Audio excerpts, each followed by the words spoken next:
الحمد لله الذي خلق الإنسان وعلمه البيان الصلاة والسلام على رسول الرحمن سيد الأنام صاحب الجود والإحسان سيدنا ومولانا محمد المبعوث بخير الملل والأديان وعلى آله وأصحابه بدور الإيمان أما بعد فأعوذ بالله من الشيطان الرجيم بسم الله الرحمن الرحيم ففروا إلى الله إني لكم منه نذير مبين صدق الله مولانا العظيم إن الله وملائكته يصلون على النبي يا أيها الذين آمنوا صلوا عليه وسلموا تسليما الصلاة والسلام عليك يا رسول الله وعلى آلك وأصحابك يا حبيب الله الصلاة والسلام عليك يا خطيب الأنبياء والمرسلين وعلى آلك وأصحابك يا رحمة للعالمين قابل صد احترام علماء کرام، مہمانان ذی وقار، برادران اسلام، حاضرین و سامعین، اللہ رب العزت کا شکر ہے جس نے ہمیں اس سعادت افروز محفل میں حاضری کی توفیق عطا فرمائی ہے۔ جس محبت اور اخلاص کے ساتھ میزبان محفل عاشق رسول محترم صوفی غلام قادر صاحب نے اس محفل کا اہتمام کیا ہے، دعا ہے کہ خالق کائنات ان کے ذوق و شوق سے بڑھ کے اجر عظیم عطا فرمائے۔ جتنے لوگ اس محفل میں شامل ہوئے ہیں، اللہ تعالی تمام حاضرین کو اجر عظیم اور خیر کثیر عطا فرمائے۔ آج کی اس محفل کا عنوان ہے رجوع الی اللہ، اور اس کے لیے میں نے سورہ زاریات کی ایک آیت مبارکہ آیت نمبر 50 تلاوت کرنے کا شرف حاصل کیا ہے، جس میں اللہ رب العزت نے یہ حکم دیا ہے فَفِرُّوا إِلَى اللَّهِ، پس دوڑو اللہ کی طرف، انی لکم منہ نذیر مبین، بے شک میں اس کی طرف سے تمہیں کھلا ڈرانے والا ہوں۔ یہ قرآن مجید کا جو حکم ہے دوڑو اللہ کی طرف، یہ کسے حکم دیا جا رہا ہے؟ ہر قرآن پڑھنے والا اس حکم کا مخاطب ہے۔ تمام نسل انسانی اس حکم کا مخاطب ہے۔ میں اور آپ اس حکم میں شامل ہیں۔ ہمیں یہ حکم دیا جا رہا ہے کہ دوڑو اللہ کی طرف، رجوع کرو اللہ کی طرف، اللہ تعالیٰ کی طرف رجوع کرنا، اللہ تعالیٰ کی طرف دوڑنا، اللہ تعالیٰ سے پختہ تعلق قائم کرنا، اس کا حکم دیا جا رہا ہے۔ آج ہم حقیقت سے منہ پھیر کے دنیاوی خواہشات کو ہی سب کچھ سمجھ کے اپنی زندگی گزار رہے ہیں۔ اس آیت مبارکہ کا یہ حکم ہے کہ حقیقت کو پہچانو کہ حقیقت کیا ہے۔ ہماری ابتدا اللہ ہے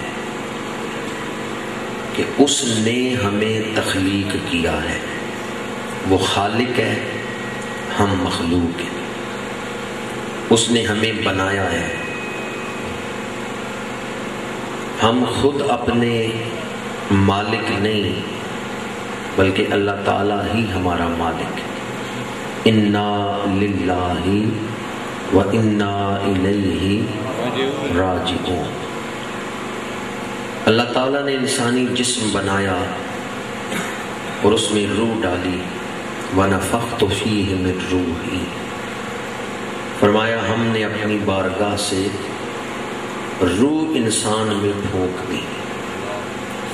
تو انسان کی ابتدا کیا ہے؟ انسان کی ابتدا کیا ہے؟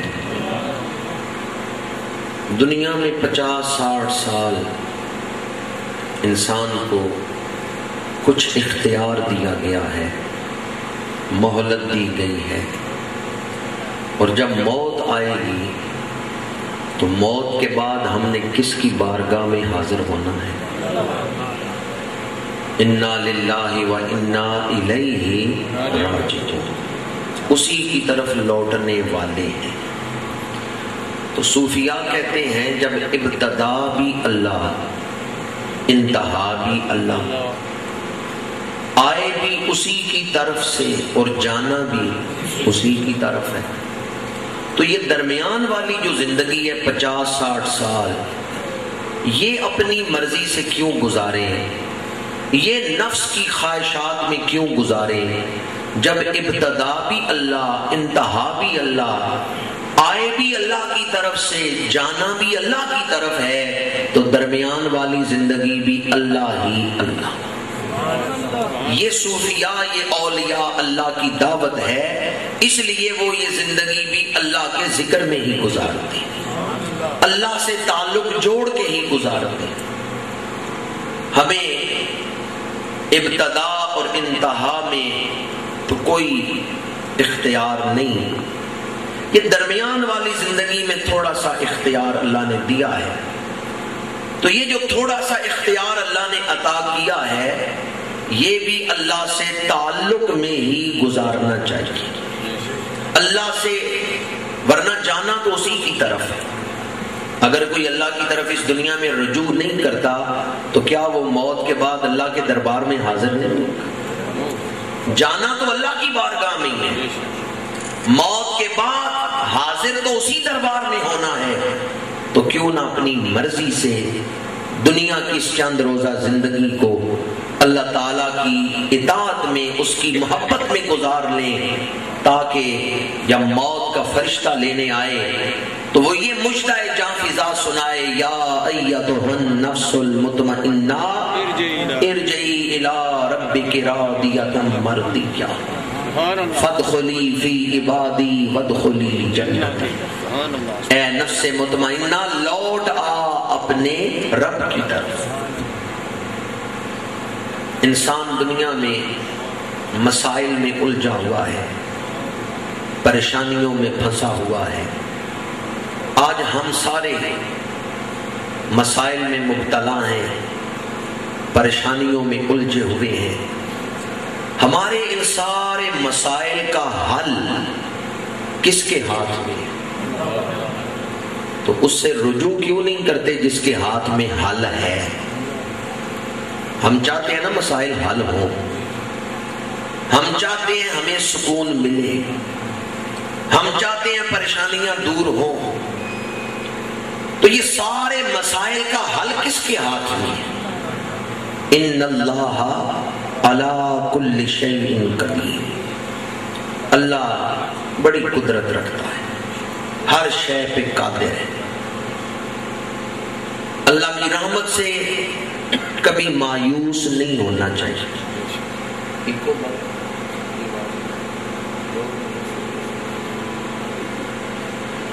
اللہ تعالیٰ کی رحمت سے مایوس نہیں ہونا چاہیے، یہ قرآن مجید کا حکم ہے، لا تقنطوا من رحمت اللہ۔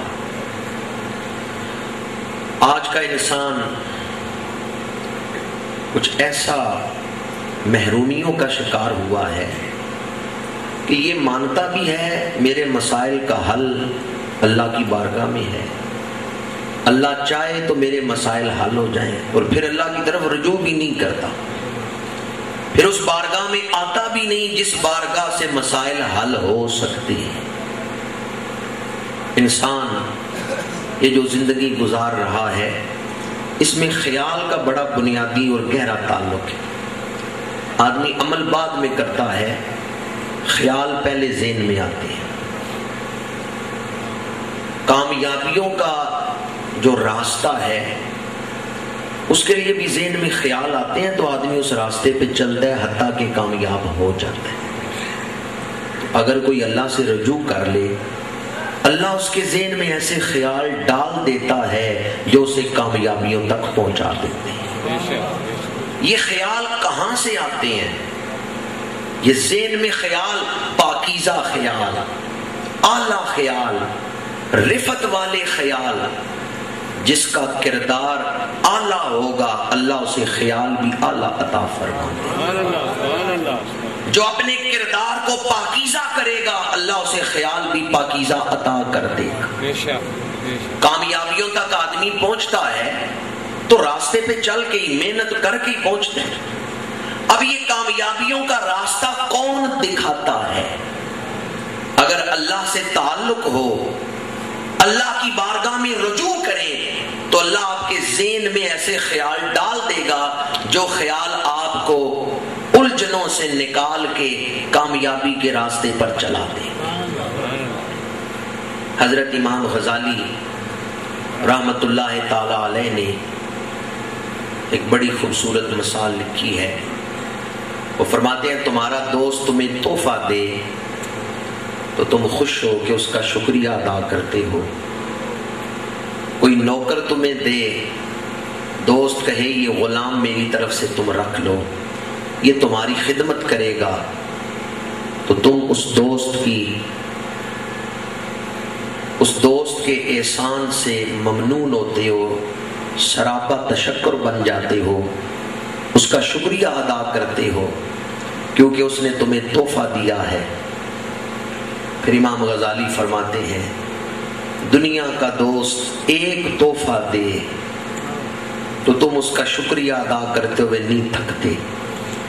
جس رب نے اتنے احسانات کیے ہیں کہ دیکھنے کو آنکھیں عطا کی، بولنے کو زبان عطا کی، سننے کو کان عطا کیے، چلنے کو پیر عطا کیے، پکڑنے کو ہاتھ عطا کیے، جس رب نے اتنے انعامات عطا کیے ہیں کبھی اس کا بھی شکریہ ادا کیا، کبھی اس کی بارگاہ میں بھی جبین نیاز کو جھکایا ہے۔ اور یہاں تو انسان کیسا ناشکرا ہو گیا کہ اللہ کی دی ہوئی نظر اللہ ہی کے حکم توڑنے میں استعمال کر رہا ہے، اللہ کی دی ہوئی زبان اللہ ہی کے خلاف استعمال کر رہے ہیں، اللہ کے دیے ہوئے کان اللہ ہی کے حکم توڑنے میں استعمال کر رہے ہیں۔ چاہیے تو یہ تھا کہ اللہ کی دی ہوئی نعمتیں اللہ کے حکموں کے مطابق استعمال کرتے، پر الٹا اس کے حکموں کے خلاف استعمال کر رہے ہیں۔ اللہ نے فرمایا غیبت نہ کرنا، ہم غیبت کر رہے ہیں۔ اللہ نے فرمایا جھوٹ نہ بولنا، ہم جھوٹ بول رہے ہیں۔ اللہ نے گالی دینے سے، غیبت کرنے سے منع کیا، ہم زبان کو انہی کاموں میں مصروف رکھے ہوئے۔ اللہ تعالیٰ نے بے حیائی سے منع کیا، ہم انہی میں مصروف، اسی میں مصروف۔ اللہ تعالیٰ نے حکم دیا پیر برائی کی طرف نہ اٹھے، نیکی کی طرف اٹھے، ہمارے قدم برائی کی طرف ہی اٹھ رہے۔ تو بجائے اس کے کہ اللہ کے حکم کے مطابق ہم عمل کرتے، اللہ کی دی ہوئی نعمت اسی کا حکم توڑنے میں استعمال کر رہے۔ اللہ آنکھیں نہ عطا کرتا تو آپ ٹی وی دیکھ ہی نہ سکتے، کیا خیال ہے؟ اللہ آنکھیں نہ عطا کرتا، نبینے ہوتے تو ٹی وی نہ دیکھ سکتے. اس نے کرم کیا کہ آنکھیں عطا کی. اب چاہیے تو یہ تھا کہ ان آنکھوں سے قرآن کی زیارت کرتے، ان آنکھوں سے بیت اللہ شریف کی زیارت کرتے، ان آنکھوں کو ایسے مصرف میں لاتے کہ اللہ کی رضا حاصل ہو جاتی. لیکن اللہ کی دی ہوئی نعمت کو اللہ ہی کا حکم توڑنے میں ہم استعمال کر رہے ہیں. یہ تو اس سے پوچھے نا جس کو یہ نعمت میسر نہ ہو کہ وہ کس قدر مشکلات میں مبتلا ہے. پورے وجود میں کوئی ایک عضو بھی آپ اتار دیں، پورا ہاتھ نہیں، ایک انگلی کٹ جائے تو ہاتھ میں کمی محسوس ہوتی. اللہ تعالیٰ نے یہ جو نعمتیں ہمیں عطا فرمائیں، اگر ہم ان پر غور کریں تو کبھی اللہ تعالیٰ سے دور نہ بھاگیں بلکہ اللہ تعالیٰ کی بارگاہ کی طرف دوڑیں. حضرت ابو بکر شبلی رحمت اللہ تعالی علیہ گورنر تھے ایک علاقے کے. بادشاہ نے وزیروں کی دعوت کی، گورنروں کو بلایا، اچھا کھانا کھلایا، اور جب محفل ختم ہوئی تو بادشاہ نے تمام وزیروں کو اور گورنروں کو قیمتی لباس تحفے میں دے کے بھیجا. ابو بکر شبلی رحمت اللہ تعالی علیہ فرماتے ہیں کہ جب گورنر اور وزیر وہ قیمتی لباس لے کے بادشاہ کے محل سے باہر نکل رہے تھے تو ایک وزیر کے ناک سے رطوبت بہنے لگی. اس نے بادشاہ کے دیے ہوئے لباس سے ہی اپنا ناک صاف کیا. بادشاہ کے ایک نوکر نے دیکھ لیا. اس نے جا کے بادشاہ کو بتایا کہ کیسے ناقدرے لوگوں کو تو نے قیمتی کپڑے تحفے میں دیے. تیرا دیا ہوا قیمتی لباس وہ ناک صاف کرنے میں استعمال کر رہے تھے. بادشاہ کو غصہ آیا کہ میرے دیے ہوئے تحفے کی قدر نہیں کی گئی. اس نے دوسرے دن گورنروں کو پھر بلا لیا. جس گورنر نے بادشاہ کے دیے ہوئے تحفے سے اپنا ناک صاف کیا تھا، بادشاہ نے اس سے کہا کہ میرے غلام نے مجھے بتایا ہے جو قیمتی لباس میں نے تمہیں عطا کیا اس سے تم نے اپنا ناک صاف کیا. اس گورنر نے کہا ہاں میں نے اپنا ناک صاف کیا اس کپڑے سے.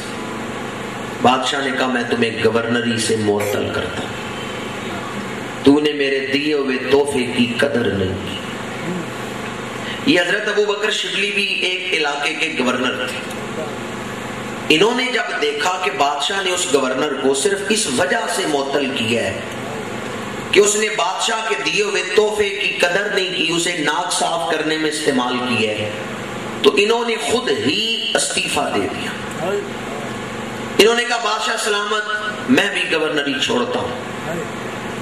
بادشاہ نے کہا میں نے معطل تو دوسرے گورنر کو کیا ہے، تم کیوں استعفیٰ دے رہے ہو، تم کیوں گورنری چھوڑ رہے ہو؟ جناب ابو بکر شبلی نے روتے ہوئے کہا بادشاہ تو نے ایک لباس پہنایا، اس گورنر نے قدر نہ کی، تجھے غصہ آیا، تو نے اسے سزا دی.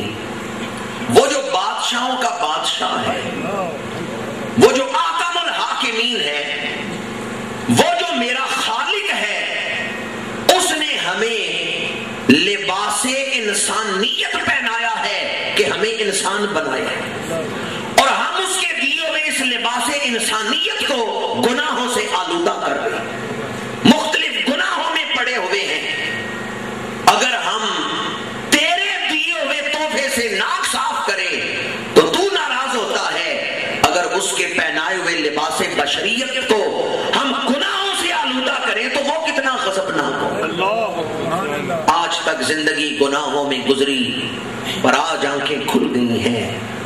اس نے جو احسان جتایا لقد خلقنا الانسان فی احسن تقویم، اے انسان اللہ نے تجھے سب سے حسین شکل میں بنایا.